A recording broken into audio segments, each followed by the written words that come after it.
जय माता दी दोस्तों, स्वागत है आप सभी का एक बार फिर से। माँ भगवती की कृपा आप और आपके परिवार पर सदा सर्वदा बनी रहे। दोस्तों, यदि आप अपनी लाइफ में नया कुछ सीखना चाहते हैं तो चैनल को सब्सक्राइब जरूर करिएगा। दोस्तों, हिंदू धर्म में दुर्वा यानी दूब को बहुत ही पवित्र और पूजनीय माना गया है। दुर्वा विघ्नहर्ता भगवान गणेश को बेहद प्रिय है। गणेश जी की पूजा अर्चना में इसका इस्तेमाल विशेष रूप से किया जाता है। कहा जाता है कि बिना दुर्वा के भगवान गणेश की पूजा अधूरी मानी जाती है। साथ ही दुर्वा को सदियों से मांगलिक कार्यों में जैसे गृह प्रवेश, यज्ञोपवीत, विवाह आदि 16 संस्कारों में इसकी अनिवार्यता मानी गई है। सनातन धर्म में ऐसा कोई मांगलिक कार्य नहीं है जिसमें हल्दी और दुर्वा की जरूरत ना पड़ती हो। इसके अलावा बुधवार के दिन भगवान गणेश जी की पूजा के दौरान दुर्वा अर्पित करने से वे बहुत ही शीघ्र प्रसन्न हो जाते हैं। दुर्वा को जहां एक तरफ धार्मिक कार्यों में विशेष रूप से महत्व दिया जाता है, वहीं ये हमारे शरीर को कई तरह से फायदे पहुंचाने के कार्य भी करती है। दूब त्रिदेश को हरने वाली औषधि कही जाती है। शरीर के लिए फायदेमंद होने के कारण ही इसका प्रयोग चिकित्सा में भी किया जाता है। अपने धार्मिक और औषधीय दोनों के लिए दुर्वा 3000 साल प्राचीन बताई जाती है। ये केवल भारत में ही नहीं बल्कि यूनान, अफ्रीका और रोम के कुछ क्षेत्रों में भी पाई जाती है। दोस्तों, आज मैं दुर्वा से संबंधित कुछ विशेष जानकारी आप लोगों के साथ साझा करूंगी। जैसे भगवान गणेश को दुर्वा कहाँ चढ़ाई जाती है, लाइलाज बीमारी को भी दुर्वा से कैसे सही कर सकते हैं, माँ लक्ष्मी एक दुर्वा से कैसे प्रसन्न होकर आपके घर में सदैव वास करेंगी। ऐसी बहुत सारी जानकारी आज के इस वीडियो में मिलने वाली है, तो वीडियो को अंत तक अवश्य देखें। लेकिन उससे पहले आपसे रिक्वेस्ट करती हूँ कि वीडियो को लाइक करिएगा, दोस्तों को शेयर कर दीजिएगा और अगर आपने अभी तक चैनल को सब्सक्राइब नहीं किया है तो चैनल को सब्सक्राइब करके बेल आइकन जरूर दबाइएगा। दोस्तों, मुगल काल के प्रसिद्ध कवि रहीम का एक दोहा याद आ गया। रहीमन देख बड़ेन को लघुना दीजिए डाल, जहाँ काम आवे सुई कहाँ करे तरवार। जी हाँ दोस्तों, ज्योतिष में शिव पुराण, स्कंद पुराण में ऐसे बहुत से उपाय हैं जिन्हें करने के लिए आपको किसी तरह के लंबे चौड़े विधान की जरूरत नहीं है, लेकिन उनका प्रभाव बहुत ही जबरदस्त होता है। आप बिना किसी मंत्र, अनुष्ठान या अन्य धार्मिक कर्मकांड के भी अपने जीवन को संवार सकते हैं, स्वस्थ रह सकते हैं, प्रसन्न रह सकते हैं। जब आप खुश होंगे तभी आप दूसरों को भी खुशियां बांट सकते हैं। तो चलिए जानते हैं दुर्वा से संबंधित विशेष उपाय। दोस्तों, प्रत्येक व्यक्ति जीवन में स्वस्थ रहना चाहता है, तो उसके लिए एक ये छोटा सा उपाय आप जरूर करें। मात्र एक दुर्वा शिवलिंग से जहाँ से पानी गिरता है वहां पर अपनी कामना कहकर प्रदोष के दिन अवधूतेश्वर महादेव का नाम लेकर रख दीजिए। बस जिंदगी में कभी भी कोई बड़ी बीमारी आपको होगी ही नहीं। दूसरा उपाय, एक सफेद दुर्वा और एक लोटा जल कुंदकेश्वर अवधूतेश्वर महादेव का नाम लेकर शिव जी को समर्पित करें। फिर उस दुर्वा को उठाकर जल को लेकर आए। जो जल उस दुर्वा से नीचे आया है उसे किसी पात्र में एकत्रित कर ले। जिसके डायलिसिस चल रहे हैं, किडनी, लीवर खराब हो रहे हैं, उस रोगी को यदि आप देते हैं तो हफ्ते में यदि 2 डायलिसिस होते हैं तो 4-5 हफ्ते में डायलिसिस कम हो जाएंगे। जो दुर्वा आप लेकर आए हैं उसे फिर पानी में गला दीजिए। मात्र एक छोटी चम्मच से आधा चम्मच ये पानी देना है और ये सावन के अधिक मास की शिवरात्रि को करना है। सुबह से लेकर रात तक जब भी आपको समय मिले आप ये उपाय कर सकते हैं। कुंदकेश्वर महादेव, अवधूतेश्वर महादेव का नाम लेकर शिव जी को एक सफेद दुर्वा और एक लोटा जल समर्पित करना है।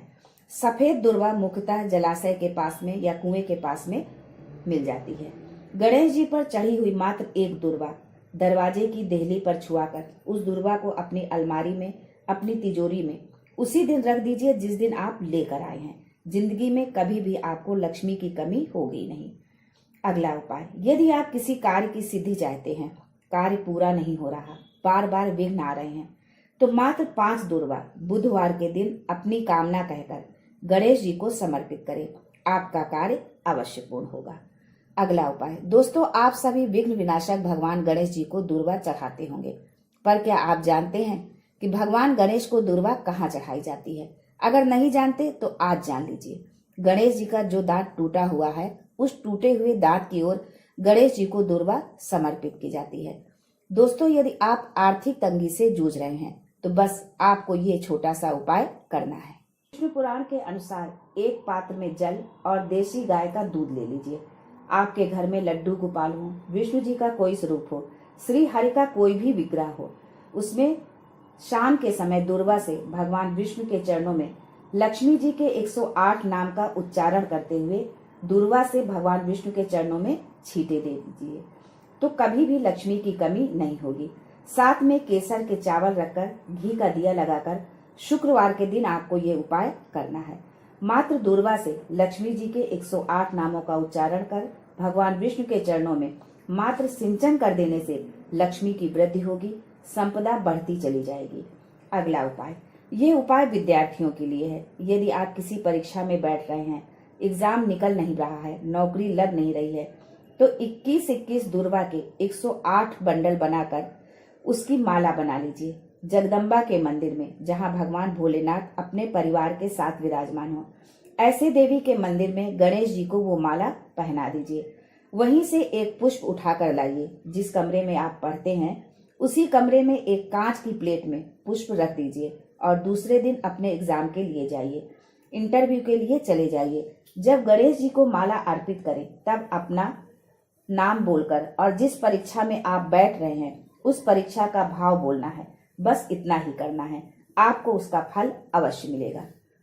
दोस्तों, यदि घर में एक न एक बीमार रहता हो, एक ठीक हुआ दूसरा बीमार, दूसरा ठीक हुआ तीसरा बीमार, घर में छोटी छोटी बातों को लेकर विवाद हो जाता है। पानी गिरा तो झगड़ा, कटोरी टूटी तो झगड़ा, 1 रुपया कमाया 1.25 रुपया खर्चा हो रहा है, घर में 1 रुपया भी जुड़ नहीं रहा है, तो ये लक्षण पितृदोष के हैं।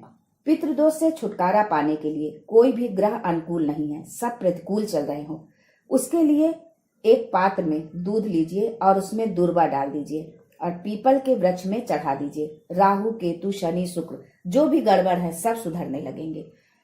अगला उपाय, मन अशांत है, किसी कार्य में मन नहीं लगता, घर में अशांति है, डिप्रेशन में है, उसके लिए एक पात्र में जल लीजिए। उसमें 7 चावल के दाने, 5 सफेद पुष्प और 3 गांठ वाली दूर्वा डाल दीजिए और शिव जी को समर्पित कर दीजिए। जल जब आप शिव जी को समर्पित करेंगे तो कलश का मुंह अपनी ओर रखना है। मात्र 15-20 मिनट में, जिसकी चित्तवृत्ति शांत ना हो, मन ना लग रहा हो, मात्र 15-20 मिनट में ही अंतर दिखने लगेगा। जिस बेटा बेटी का विवाह नहीं हो रहा हो और आप सोचते हैं कि ऐसी जगह विवाह हो जहां हमारा आदर हो, सम्मान हो, सत्कार हो, उसके लिए एक बेलपत्र और एक दूर्वा सोमवार की अष्टमी के दिन नंदी का स्पर्श कराकर, जलाधारी का स्पर्श कराकर शिवलिंग के ऊपर समर्पित कर दे। एक बार ये प्रयास अवश्य करें। उधर से संबंधित यदि कोई समस्या है तो कुएं के पास की 41 सफेद दूर्वा को गांठ लगाकर बुधवार के दिन गणेश जी को समर्पित करें। फिर उठाकर चबा चबा कर खा ले। आधे घंटे बाद पानी पी लीजिए। 5 बुधवार करना है, उसी में से लाभ मिल जाएगा। छठे बुधवार को करने की जरूरत ही नहीं पड़ेगी और ये दूर्वा आपको खाली पेट में खाना है। शिव महापुराण में वर्णित है कि यदि आप चर्म रोग से पीड़ित हैं तो चतुर्थी के दिन 7 गांठ वाली 21 दूर्वा को लेकर गणेश जी को समर्पित करें और पंचमी तिथि को उस दूर्वा को उठाकर दूध में डाल दीजिए और उस दूर्वा को दूध में गला लीजिए। शरीर में दूध के साथ उस दूर्वा का लेप करें। यदि दूध नहीं है तो पंचमी तिथि को मात्र दूर्वा का लेपन कर लें।